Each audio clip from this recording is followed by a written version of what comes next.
ম্যাডাক ফিল্মসের একটা আলাদা fan base আছে। ম্যাডাক ফিল্মস এবং অজয় দেবগনের কোলাবোরেশন একটা নতুন সিনেমা আসছে। একটি হরর ফ্লিক, মুভিটার নামকরণ করা হয়েছে মা, যার মুখ্য চরিত্রে অভিনয় করেছে আমাদের সবার প্রিয় কাজল। এই সিনেমা ঘিরে এক্সপেকটেশন কিন্তু হাই হতে পারে। অজয় দেবগন তার প্রোডাকশন হাউস থেকে বেশ কিছু ভালো সিনেমা উপহার দিয়েছে।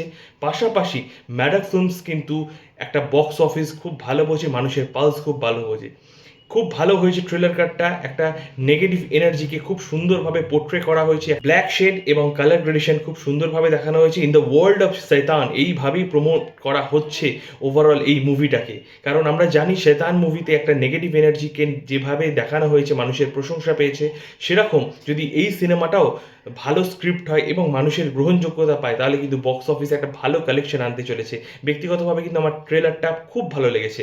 এবং যেটা বললাম, এই সিনেমা ঘিরে কিন্তু মানুষের আগ্রহ থাকবে, এটা খুব কমন ব্যাপার। আর বিষয়বস্তুটা একটা বাচ্চা মেয়েকে বা তার সন্তানকে বাঁচানোর জন্য একজন মায়ের মরণপণ লড়াই, একটা নেগেটিভ এনার্জির বিরুদ্ধে, একটা যাকে ব্ল্যাক ম্যাজিকের বিরুদ্ধে, কিভাবে সে জয়লাভ করতে পারে বা আদৌ করতে পারে কিনা, বা এর সাথে কোনো শয়তান ইউনিভার্সের কোনো কানেকশন আছে কিনা, সব কিছু জানার জন্য আমাদেরকে অবশ্যই সিনেমা হলে গিয়ে সিনেমাটা দেখতে হবে।